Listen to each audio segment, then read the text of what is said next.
80 years since the Nuremberg trials brought Nazi war criminals to justice, rare artefacts have been donated to the Imperial War Museum, which shed new light on the unprecedented trial. Now, 80 years ago today, the surviving leaders of Nazi Germany went on trial at Nuremberg in the world's first international war crimes trial. Now, a collection of artefacts recently donated to the Imperial War Museum has given us further insight into the proceedings inside the courtroom and the socialising that took place outside. Our reporter John Maguire has more. So this is the Holocaust Gallery, and this is the last room or the last section which deals with the war crimes trials.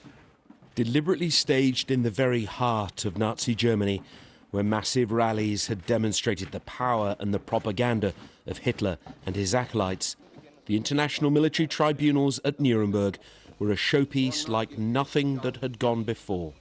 And a trial that would be seen to be proper trial, not a victor's justice, not a kangaroo court, so that they could see the German people and the Austrian people who are being occupied could say, OK, the Allies are doing this fairly.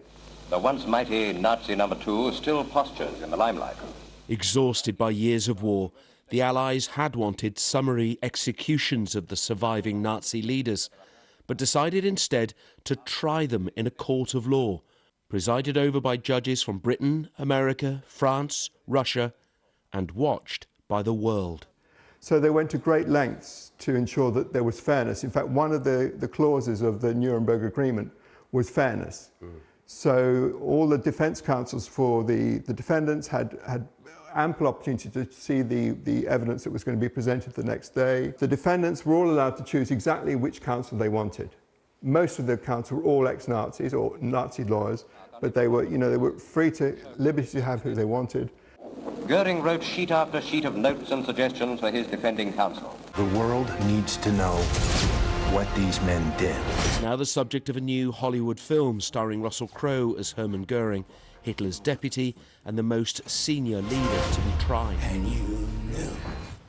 In the dome of the Imperial War Museum in London, this is the reading room, where we're being shown an extraordinary archive. There's this lovely paper nameplate that he kept.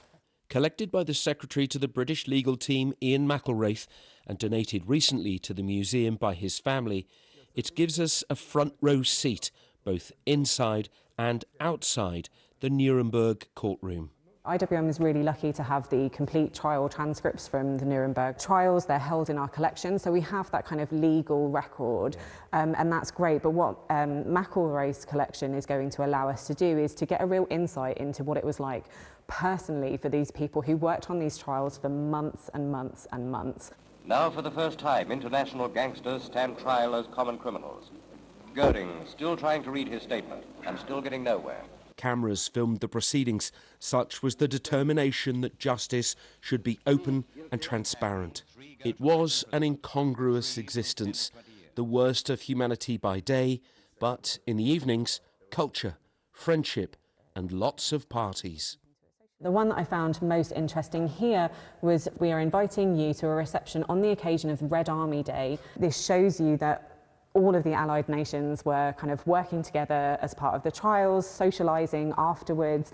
And when you think about kind of the geopolitics of the time, the fact that the Cold War is very much to come, the fact that you're being invited to a Red Army Day party, I think, again, just sort of gives us a real insight into kind of people's interactions. Many of the defendants were found guilty and hanged.